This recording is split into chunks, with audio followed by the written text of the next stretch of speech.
Did you know that collaboration with your clients could be the single most impactful strategy to protect your profit margin and keep your projects on track? It's a game changer that's reshaping how contractors handle risks and deliver results. Today, we're diving into strategies that make client collaboration so effective. From pre project planning to setting clear expectations, we'll show you how better communication can lead to improved schedules, reduced risks, and happier clients. We'll also explore how top contractors are incorporating these practices to adapt to supply chain challenges, labor shortages, and inflation. This is the Contractor Success Forum, where we bring you the tools you need to run a more profitable construction business. I'm Wade Carpenter with Carpenter Company CPAs. With me, as always, Stephen Brown with McDaniel Whitley Bonding and Insurance. Stephen, collaboration is such a buzzword, but it's critical in today's market. What's one way you've seen contractors successfully use client collaboration to navigate these ongoing industry challenges? Oh, there's so many different ways to do it. And I think the most important thing to me is that the collaboration culture has to exist in your construction company. Absolutely. What does that mean to you? Like when you think about Well, something as a culture? I think it means that everybody's on the same page to me. And if they're not, everybody's sort of rowing the boat in different directions and you're not getting anywhere.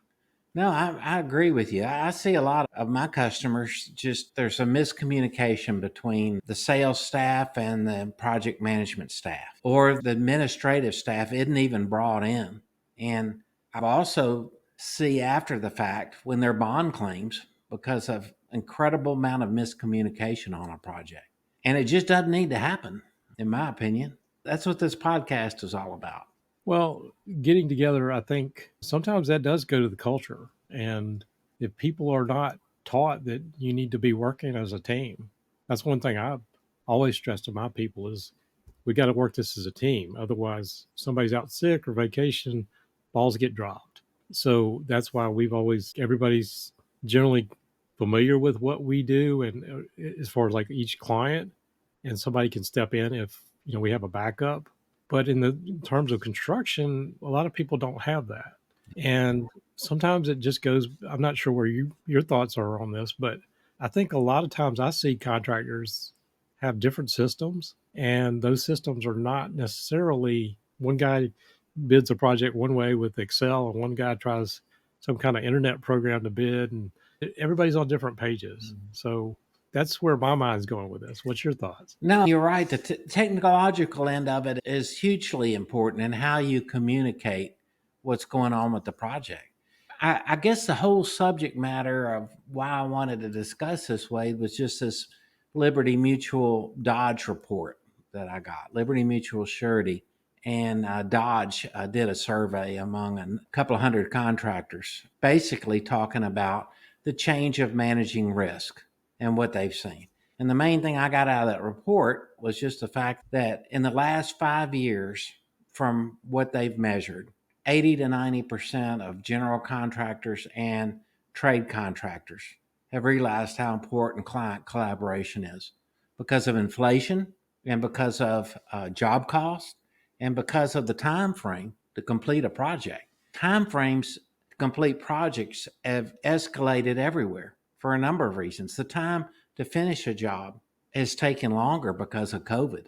And when you talk about the last 5 years, we were ending a recession and then COVID hit so hard. And I had customers that if they weren't ordering and locking down their materials and supplies on these hard bid jobs, they were losing money, and they did lose money. Oh, yeah. What did most people learn from that is that you have to collaborate ahead of time. You think about how a project starts, it either goes out to bid or it's negotiated, right? So either way, there's some design parameters involved. An owner or a municipality meets with the architect or engineering firm to discuss their needs and what their project needs to entail. And at that time, if you're negotiating the work as a general contractor or you're providing a design build services for that client, you're in a situation to really help share that risk with your client. And I'm talking about risk like weather delays, escalating costs due to inflation, and also being able to change the materials that you're using on a project because you can't get a hold of what you need. What alternatives do you have? And how does that affect the price? That's collaboration. And it's not just that. The hard bid contractors, where when we started off in the business, Wade, it was, we'll give you a bid and we'll do the job. According to your contract, we will provide for you exactly what your contract says. And we assume all the risk. And now you can't assume risk that you can't measure, right? So this collaboration is more important than ever. And to me, if you can't collaborate with an owner or architect and engineer, you shouldn't bid the job. You should just back away if they don't want to work with you ahead of time. For example, contract negotiations. The big thing among the associated general contractors right now is the effect of tariffs on material supplies. Folks are concerned about Trump's tariffs coming in and how that'll affect their ability to get materials from overseas markets. So that's an issue that's going to affect costs down the road. And this whole topic was how to negotiate that language into your contract about materials cost, that sort of thing. So this sort of collaboration just helps breed success. And the whole idea we've been preaching all along is you've got to protect your profit margin on a job. So if you have to redo a project because you took on a risk that was out of your hands, you've got to eat that. That's my main point. I hear my customers all the time complaining about a certain architect or engineer or owner that they were working with that was just driving them crazy. And I would say if you start collaborating from the beginning and they're hard-headed and hard to work with, it's a good sign not to sign a contract with them. I agree with that. And I know the report was coming out of some of those COVID years where the supply chain just got dried up. And your point about the tariffs is probably well taken, because who knows what's going to happen with that as far as driving prices up. And so many contractors really did get caught with their pants down with material price escalations that just sort of went through the roof. Mm-hmm. But from another angle on this collaboration thing, I also think about it a little differently. The general's got to collaborate with your subs as well. And from the standpoint of some of the things I saw coming out of COVID, sometimes like the subcontractor may have some, and I'll use one example that sticks in my mind. I had a general contractor that was trying to build, it was actually a school, and the glass company couldn't get aluminum, and the prices of aluminum were going up. This wasn't from COVID supply chain. It was because of the war in Ukraine. Some of the aluminum was not coming out of Ukraine. So yeah, they could get the glass all day long, but they couldn't get the materials and all that stuff to actually put them in place. So going back to the collaboration part, what I'm saying is the general contractor did not know that they were going to have a problem with getting aluminum for a glass and glazing contractor. So the idea is, well, okay, we got to work back and forth. And if you got a general contractor that's expecting the sub to have this in place by this time, they need to be able to order it. So the sub needs to turn around and say, we got to order this soon enough, and you may need to get me some money up front so I can go ahead and order it and lock those prices in, like you were saying. I see that all the time, Wade. Let's order this material. It's a key component of the project now to lock it down, because as a general rule, now just about everybody can hold their prices for 30 days. But then you've got situations on hard bid projects, especially federal government projects, where they're taking a long time to award the projects. And you've got to lock in your prices for an extended period of time. Not to mention, how do you negotiate changes that are beyond your control? Well, I did find some of the statistics coming out of there pretty, like you said, the 90% of the contractors said they've been impacted by inflation. 86% of them had problems getting materials. 77% of those infrastructure contractors were dealing with large multi-year contracts. So it was compounding because the prices were changing over time. That's exactly what I wanted to talk about today. The constraints on the budget. The owner hasn't got an unlimited amount of money to spend. And the trade contractors really need to be involved in the design process with the architect or engineer before the job is put out to bid. But how do you do that when you've got to hire a general contractor to do the work? It creates a dilemma. From the time you kick off the job, you've heard that expression, put your right foot forward. And That literally comes from the military, from marching. You start with your right foot. But it's an expression that means you want to be on track to build that foundation of that project with the owner, literally and collaboratively. You're literally communicating everything beforehand. Then you're negotiating the contract. And if you've communicated ahead of time, that contract usually is something that you can work with. And then last but not least, you're bringing in the subs and you're sharing with that client the projected timeline. And you've got to have the trade contractors involved, of course, to be able to hit those timelines. But you also have to order the materials, like you said, that are needed on the project. And you've got to be paid for those materials. A lot of times I'll have those materials stored in a warehouse where the architect or the owner just physically checks that inventory and shows that it's secure for the project. Now, if it's a bonded project, then the payment for those materials are guaranteed anyway. But as a general rule, most owners or municipalities will front load you those materials. They want to know it's there.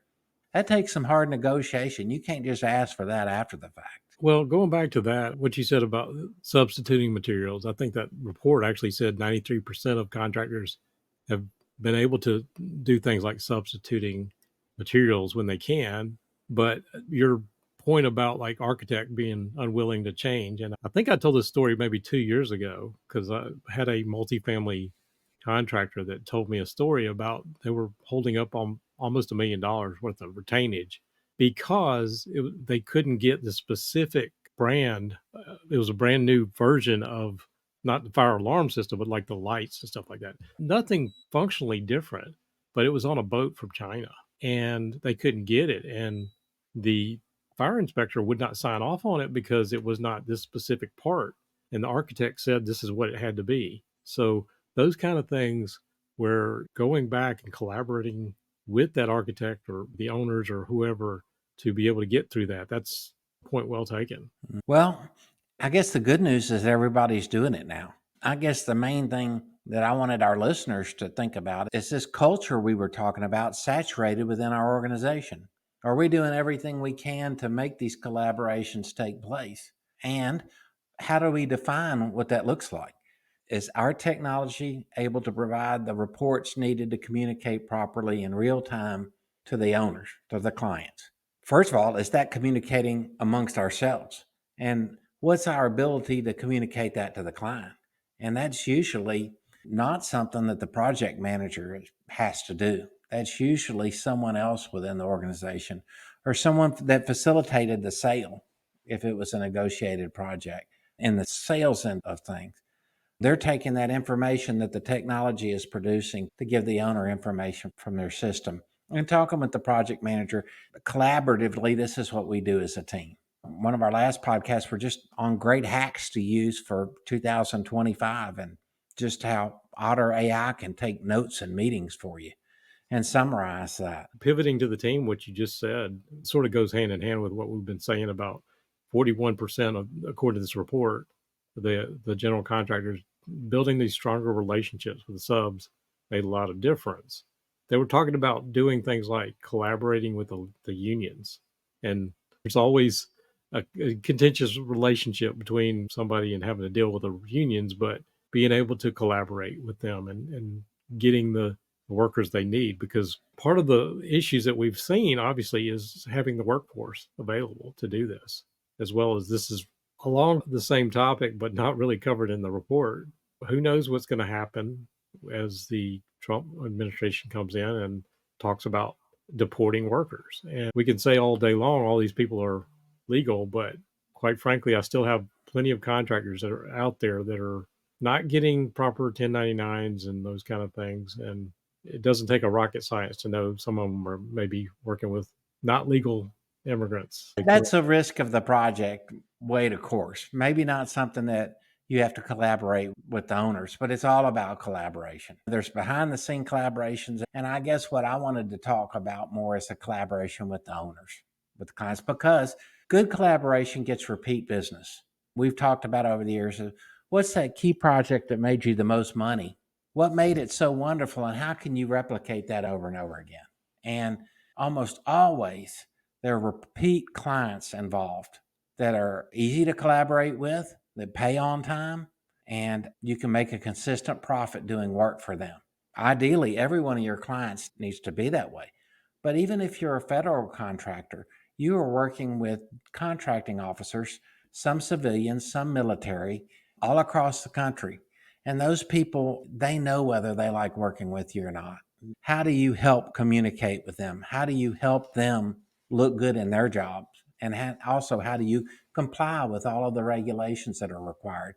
On top of that, all of this collaboration is the culture that in your specific situation as a listener to this podcast, you know what that is. That's all I wanted from this podcast standpoint, is to just have our listeners think about, is this part of our culture and what could we do better? There's so many different situations involved.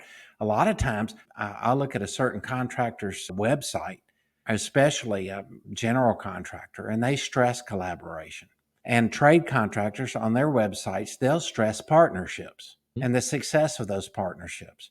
And almost always when they talk about a project, they're not saying, look at what we did individually. They're saying, collaboratively speaking, look what we accomplished as a team. And they recognize the different people involved that help make that project success.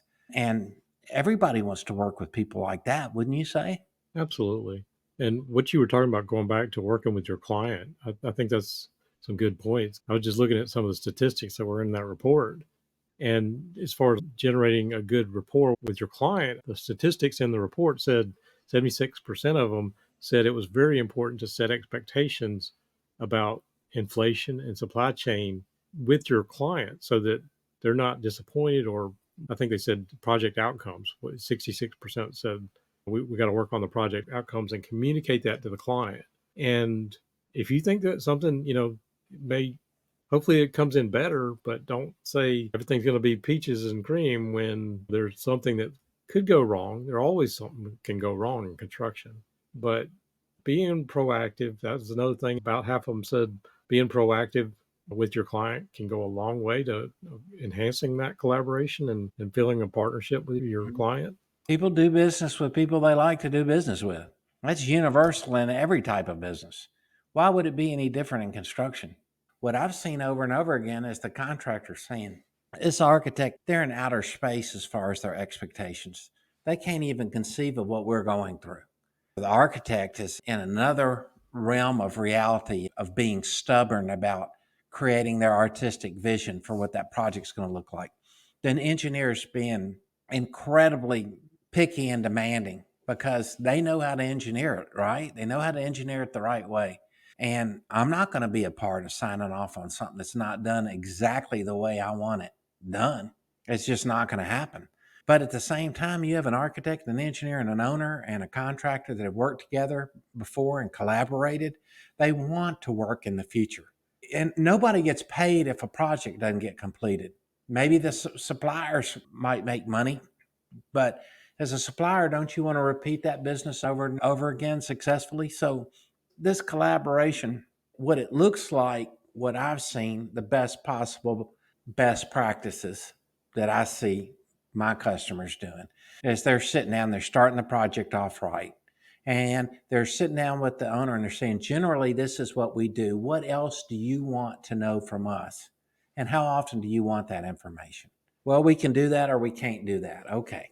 All right, let's talk about the budget for this project and let's talk about the reality of cost and the time frame that you need this project completed. Because a lot of times in a hard bid project, the owner's saying, well, the only way I can control this time frame is just to bond the project and put huge liquidated damages on this project and a real close time frame. So in that case, the contractor says, okay, yeah, I can do that, but you're going to pay through the nose because I've got to take all of my forces and all of my trades and hit this project hard and fast. And you've given me all the risks. So you're going to pay for it. So if you're an owner, this is equally important to you to have a relationship with this collaboration from the contractor. And this goes down, Wade, from everything from residential contractor to the heaviest industrial contractor. The construction industry has so many moving parts to it. Getting a project done, there's just hundreds and hundreds of moving parts. And the integration of those parts and the execution of those parts have to be discussed, have to be collaborated, and have to be communicated. Well, if we could sort of staying on this topic, but pivoting a little bit, it's something the report went into a little more was collaboration between a contractor and the surety company.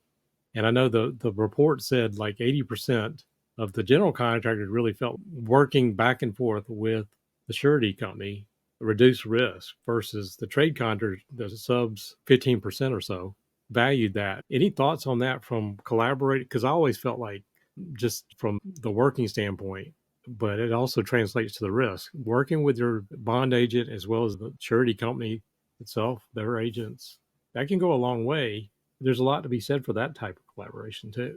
So many of our listeners may not even know who their surety company is or who their underwriter is there. There may not be a lot of bonds involved, and there's no need for that.